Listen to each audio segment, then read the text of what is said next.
Maître Wilson, bonjour. Bonjour. Vous êtes acteur politique, cadre du parti politique Ensemble pour la République.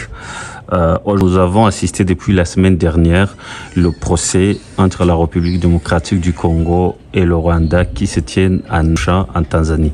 Maître, quels sont d'abord vos sentiments par rapport à ce procès?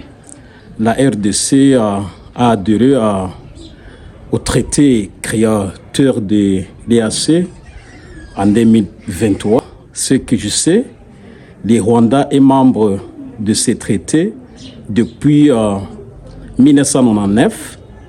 C'est-à-dire, le Rwanda a adhéré depuis longtemps au traité créateur de l'EAC, East Africa Community.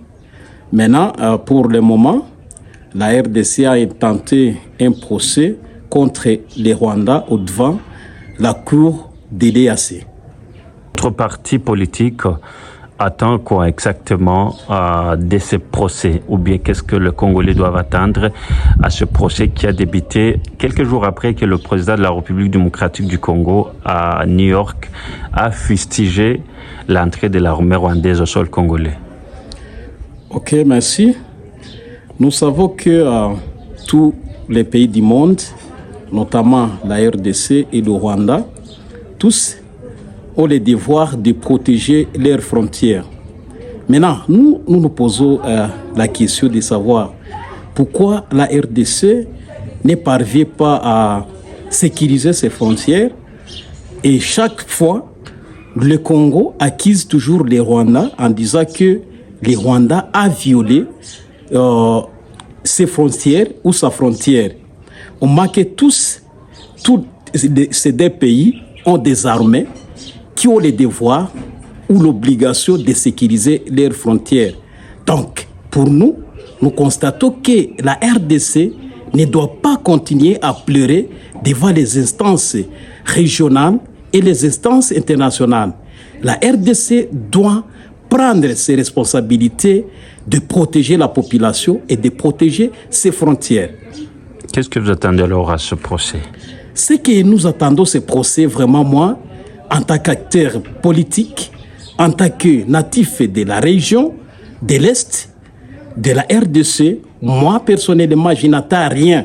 Parce que, comme vous le savez, si nous rentrons en arrière avec les procès Rwanda-Ouganda contre RDC, en tout cas, ça fait plus de 23 ans. Et voilà, c'est d'ici dans l'année 2022 que la RDC, la Cour internationale de justice, a condamné l'Ouganda pour les exactions commises à la population de l'Est de la RDC, notamment à Kisangani. Et nous, en tant qu'acteurs politiques, nous constatons qu'avec la durabilité du procès, en tout cas, ce procès ne va rien apporter pour la population congolaise qui sont victimes des agressions que nous sommes en train de subir. Et pourtant, peut-être une partie de la population espère au moins qu'après ce procès, au moins le Rwanda pourra avoir des sanctions, maître. Oui, on n'en disconvient pas, à la longue peut-être. Parce que moi, je ne filme pas que le Rwanda pourra être sanctionné. Mais à l'heure où nous parlons, le président Tshisekedi, chaque fois, il dit que nous sommes agressés. Maintenant, pour un président de la République, un chef de l'État qui a tous les pouvoirs, or notre constitution lui reconnaît beaucoup de pouvoirs, pourquoi il ne peut pas agir en tant que chef de l'État? Parce que la constitution lui donne toutes les prérogatives possibles pour mener une guerre contre les Rwandais. Maintenant, si il continue à pleurer sans pour autant faire la guerre contre les Rwandais, ça vraiment, je considère que comme une mascarade. Vous appréciez le chemin de la guerre entre les deux pays? Bon, tant mieux parce que il l'a chanté pendant la campagne en disant qu'à la moindre escarmouche, je vais attaquer les Rwandais. Il a dit, même dans ses mots, dans ses propres mots, qu'il n'a pas besoin même de stationner les forces terrestres au Rwanda. Et qu'à partir de Goma, il peut atteindre même Kigali. Maintenant, nous attendons Nous attendons cette escarmouche parce que l'escarmouche a déjà dépassé les niveaux. Il a dit lui-même que si, par inadvertance, le Rwanda tuait un Congolais, qu'il va attaquer le Rwanda. Maintenant, jusqu'à présent, son action, il reste toujours dans les verbes seulement. Donc, il continue à conjuguer les verbes seulement sans pour autant faire l'action. Il faut passer à l'action au lieu de pleurer chaque fois devant la communauté internationale, devant les instances régionales plutôt. Il doit agir. Donc nous sommes dans l'état d'agir. Il doit nous montrer combien de fois il est président de la République. Quand on est président de la République, on doit agir. On doit protéger la population. Même les droits des humains doivent être respectés. Parce que les droits les donnent le pouvoir d'attaquer le Rwanda. En plus, les droits a tout défini.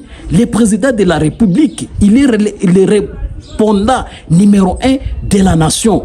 Il doit nous protéger, il doit nous sécuriser, il doit faire tout ce que nous avons besoin en tant que population. Maître, ne pensez-vous pas que peut-être la Cour, cette instance de la région de l'Afrique de l'Est a le pouvoir de sanctionner le Rwanda peut-être? Bon, je dis qu'elle a le pouvoir du moins. Mais l'état que le procès va faire, nous en tant que population, nous serons en train de souffrir. Nous serons en train de souffrir. Nous sommes ici dans le cadre de la légitime défense. Si les Rwandais nous attaquent, si vraiment, réellement, il y a des preuves qui prouvent que les Rwandais nous ont attaqués, nous avons des forces, nous avons l'armée, nous avons la police. Pourquoi ne pas attaquer le Rwanda? Pourquoi ne pas prendre ces insurgents ou bien les attraper au front pour les présenter devant la presse, devant les instances internationales pour prouver que les Rwandais nous attaquent. Maintenant, tant que le président sera en train de pleurer partout et démontrer à la face du monde que nous sommes attaqués sans pour autant faire une action, ça vraiment je considérerais comme une mascarade. Maître Wilson, je rappelle que vous êtes cadre du parti politique Ensemble pour la République, cher Monsieur Moïse Katumbi Chapwe. Nous vous remercions d'avoir répondu à nos questions. C'est moi qui vous remercie, monsieur le journaliste.